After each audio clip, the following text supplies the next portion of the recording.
The sun had just begun to warm the sleepy neighborhood. It was one of those ordinary mornings, the kind that never hints at the disaster looming just ahead. A boy played in the front yard, his laughter drifting like birdsong through the cul-de-sac. He chased bubbles from a plastic wand, barefoot in the dew-kissed grass, his small hand swatting at the air. His mother watched from the porch, sipping coffee, occasionally glancing at her phone. She didn't know it would be the last time she saw him whole.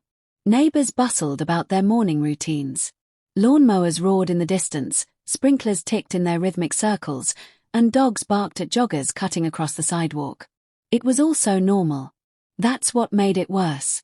When something terrible happens in the middle of chaos, people are quicker to notice. But when life is too calm, too predictable, horror creeps in quietly, disguised as routine. Minutes passed. Then more. She looked up again. Her son was gone. At first, it was a casual scan of the lawn. Then a slower, more focused gaze. She called his name. No answer. She walked to the side of the house, checked behind the bushes, under the porch. Nothing. Her calls grew sharper, her movements quicker. Panic bloomed in her chest like a wildfire. She screamed. A neighbor came running. Then another. Within minutes, people were searching the neighborhood. But the boy had vanished. No sound, no struggle, not a trace. The police arrived within the hour. They asked the routine questions.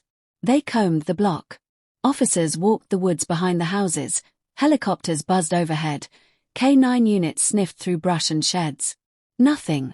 Not a shoe, not a shirt. Nothing. The neighborhood changed overnight. A shadow settled over it. Porch lights stayed on all night. Parents clutched their children's hands tighter. Windows were locked. Trust drained from the air. Fear took its place. The boy's family changed too. His mother became a ghost. She wandered the house like a wisp of memory. His father, always steady, now wore grief like a second skin. He searched every day. Parks. Highways. Abandoned barns. He joined online groups, followed theories, posted flyers in cities far away. No tip ever led anywhere. Every hope turned to dust. Years passed like stones in the river, slow, eroding, relentless. The world moved on. But the father didn't. He never stopped looking. Not even when people told him it was time. Not even when it cost him friends. Not even when his marriage began to crack. He held on, driven by something he couldn't explain. Some nights, he thought he heard the boy's laugh. Sometimes he smelled his shampoo in the wind. Sometimes he dreamed of him standing at the foot of the bed, trying to speak. One morning, 8 years later, the father sat at the kitchen table, staring out the window at the neighbor's yard. A new family lived there now. The old neighbor had moved away shortly after the disappearance, saying he needed a fresh start. The house had always given the father a strange feeling, but he had never seen anything worth investigating. Until that morning. The new owners were out walking their dog. The kennel in the corner of the yard stood empty, its wooden frame half sunk into the dirt. The father's eyes locked onto it. Something about it seemed off. Not new, but not old either. He couldn't remember if it had always been there. It seemed too small for a dog that size. Too clean. A thought came, uninvited but persistent. He pushed it away. But by nightfall, he was standing at the edge of that yard, staring at the kennel again. And that old, stubborn feeling he'd ignored for years returned. A quiet whisper inside him refused to be silenced. Go look. The man waited until long after dark. The neighborhood had grown quiet, the kind of stillness that only deep night can bring. He crossed his yard slowly, keeping to the shadows.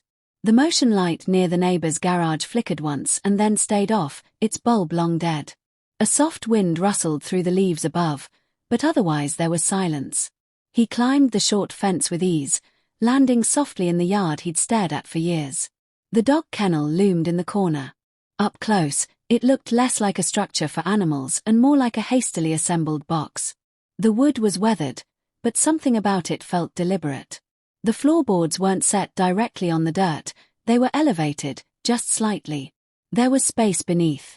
He knelt beside the structure and pressed his hand to the side. It gave a little, just enough to make his breath hitch. He looked around once more, then reached for the tool he'd tucked in his jacket, a small crowbar, rusted from years of disuse. He pried at the corner slowly, expecting nails to protest.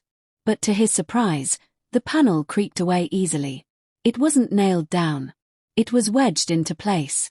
The faint smell of damp earth reached him first, followed by something else, something old and sour, something that didn't belong. The gap revealed a hollow space beneath the kennel. He dropped to his stomach, shining his phone's light into the dark. At first, he saw nothing but dirt and webs. Then, just before he turned away, something caught the light, a glint of metal. His breath caught. He reached in, fingers brushing against something cool and flat. He pulled it out slowly. It was a keychain. One he recognized instantly. A superhero emblem. Torn, faded, worn smooth by tiny fingers. His son's. His hands trembled. He felt the world tilting, unsteady beneath him. He wanted to scream. To cry. To rage. But he didn't. He just sat back on his heels and stared at the object in his palm. 1,000 memories crashed into him all at once. His boy running through the sprinkler. Drawing stick figures on the driveway in chalk.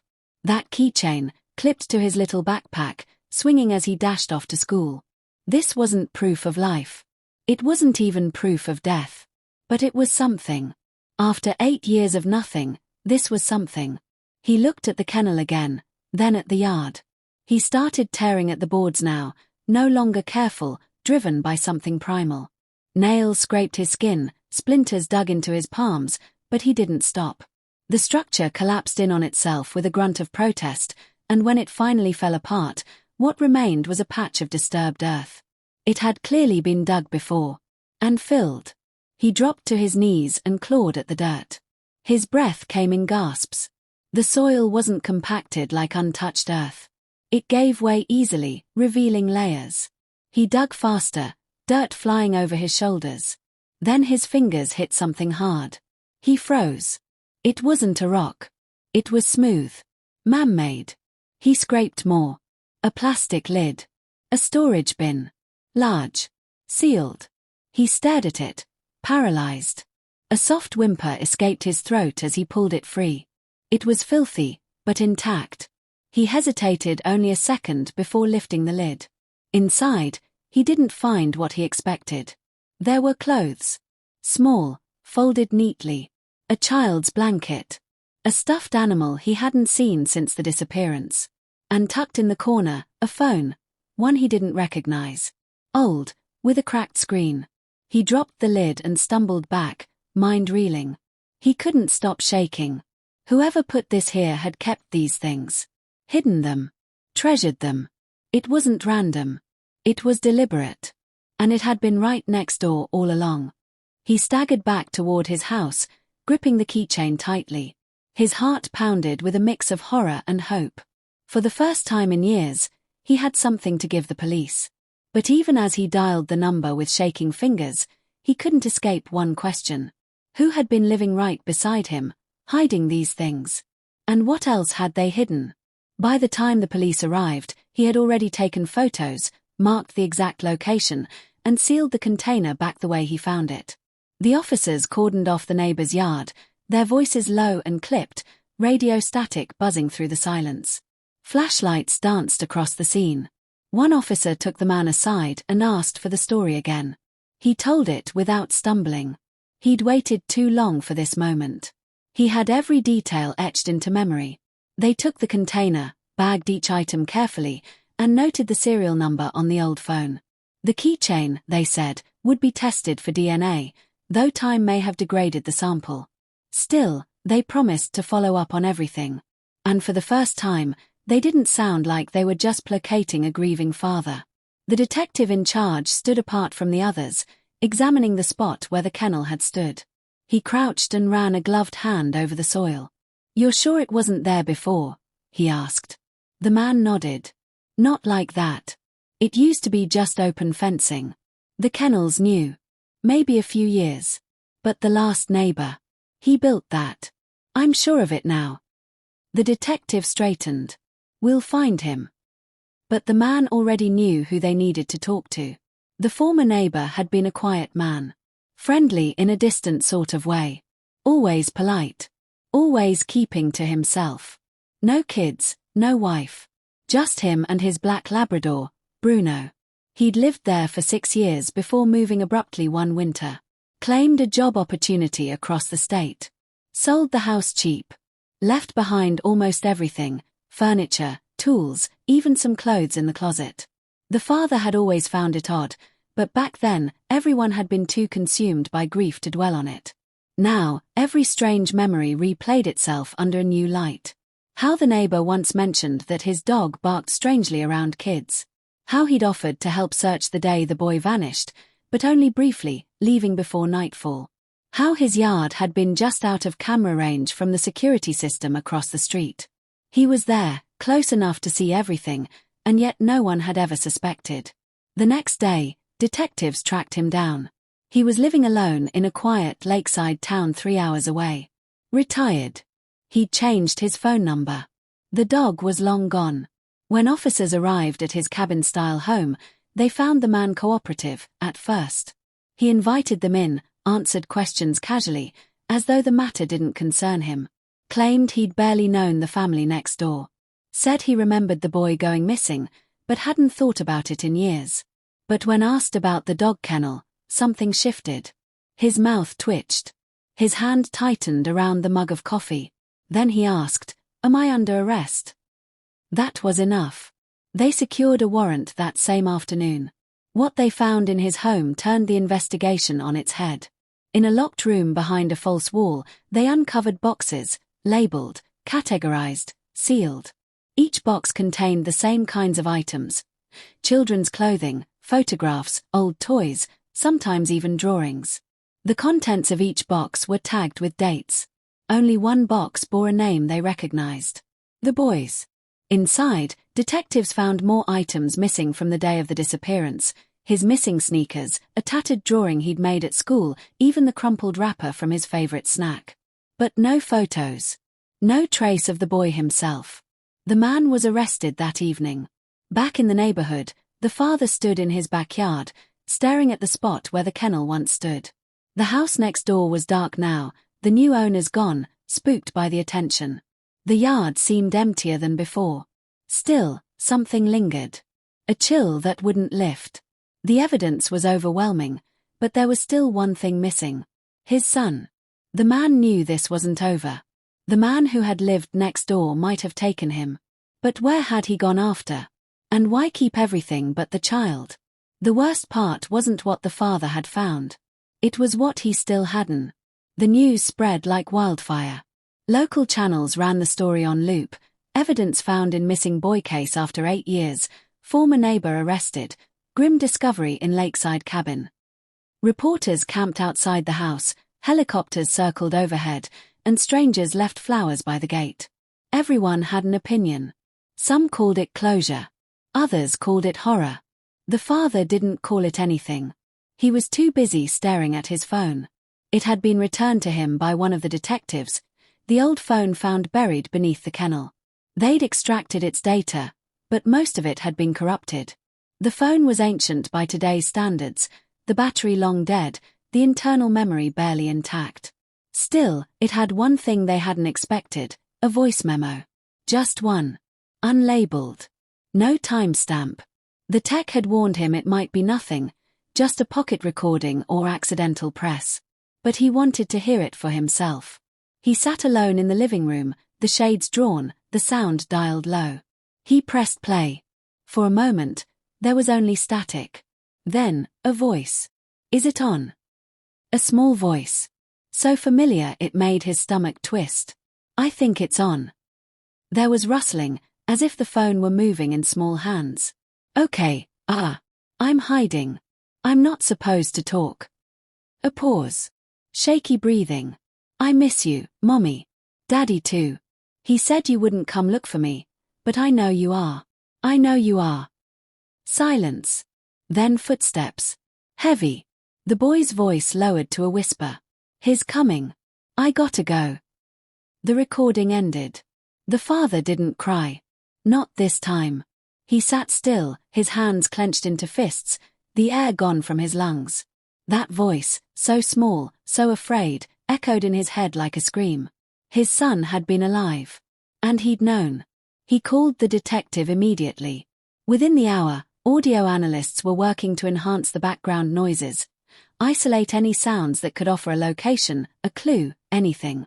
The case had officially shifted, from a presumed death to a possible survival. The man from the cabin, the neighbor, was questioned again. This time, he said nothing. No denials. No excuses. He just sat with a blank stare and waited for his lawyer. The detective suspected there were more victims, other children whose belongings had been hidden in boxes just like his son's. But all they had now was a recording, a memory encased in static. The father refused to stop there. He began combing through archived footage, combing surveillance from the time his neighbor moved. Tunnels of digital breadcrumbs stretched before him. Security feeds, moving truck GPS logs, toll booth images. Most of it led nowhere. But then something surfaced, an image, blurry but enough to match the make and model of a van the neighbor had rented for only one day. The same day he moved out. No one had followed up on it at the time. It hadn't gone far, just 2 hours northeast. But in a direction no one had ever searched. He took the evidence to the detectives. They agreed to reopen the trail, this time with canine units, drones, and a new sense of urgency. The van's rental return location was traced, and from there, cameras showed it pulling off the main road into a rural area dotted with old farmhouses and vacant lots. It wasn't much, but it was enough. The search team expanded, grid by grid, combing through miles of overgrown land, barns, and dilapidated structures. Every old well, every crawl space, every shed. Some places were so remote they weren't even listed on public maps. One site drew their attention more than the rest, a crumbling shack tucked behind a thicket of pine trees, roof half caved in, the air around it stale and quiet. Inside, there were signs someone had lived there. Long ago. Mattresses on the floor. Crude toys carved from wood. Scratched drawings on the wall. And beneath the floorboards, another container. This time, it didn't hold clothes. It held notebooks. Crayon-scrawled pages, stories, names, drawings of a boy and a man. And a final page. A message written in childish handwriting. If someone finds this, please tell my dad I'm not gone. I'm just hiding. They sent in forensic teams that same day. The shack was old, unstable, and infested with rot, but the contents were priceless. Investigators catalogued everything, the makeshift bedding, the food wrappers dated years back, the crude security system set up with motion-triggered lights and chimes. Whoever had lived there had prepared to stay hidden. And he had kept someone else hidden too. The notebooks were the biggest breakthrough. Dozens of them, each one filled with the boy's shaky handwriting. Over time, the letters grew stronger, more mature. It meant he had been alive for years, writing, drawing, waiting. The early pages were full of fear and confusion, but later ones showed something else. A quiet resilience. Plans. Notes on how to escape. Lists of days he heard voices outside but was told to stay silent. One notebook described a hatch. Hidden. Used only when strangers came near. No one had found it yet. The father drove up the moment he was allowed. He stood outside the shack, heart pounding in his ears, the trees towering around him like silent witnesses. The detectives briefed him on what they'd found and what they hadn't. No remains. No definitive evidence that the boy had died. Which meant he might still be out there. They brought in ground-penetrating radar. And on the second day, beneath the shack's floor, behind a wall of crumbling stone, they found the hatch. It opened into a crawl space. The air inside was stale, but breathable. The walls were insulated with old blankets. There were battery-powered lamps, empty water jugs, and a thin sleeping mat. On one of the beams above, someone had carved words into the wood. He said you forgot me, but I remembered you every day. The father broke then. Not in front of the others. But later, when he sat alone in that space, hand pressed to the carved message. His son had been here. Not just alive, but fighting. Waiting. Believing. The neighbor, now in custody, still refused to speak. He gave no details, answered no questions. A forensic psychologist described him as methodical, calculated, possibly a collector. They found more names tied to him, more missing children who had never been found. But only one left a trail. Only one had survived long enough to tell his story in crayon and wood. The man's trial would be long and ugly. But the father didn't care about that. He only wanted his son back. And then, on a rainy evening, the call came. A boy had been found. He'd walked into a roadside gas station over 100 miles away, thin and pale, but alive. He asked for help. Gave his name. Described his father. He remembered everything. When the father saw him again, he wasn't the little boy he'd lost. He was taller, wary, eyes shadowed by years no child should have endured. But the moment they embraced, that weight seemed to lift, just enough. The reunion wasn't perfect. The boy flinched at loud sounds. He barely spoke for days. But he was real. Breathing. Alive. They spent their first night together in silence, sitting in the boy's old room, now too small for him. He stared at the superhero keychain on the nightstand, the one that had led them here.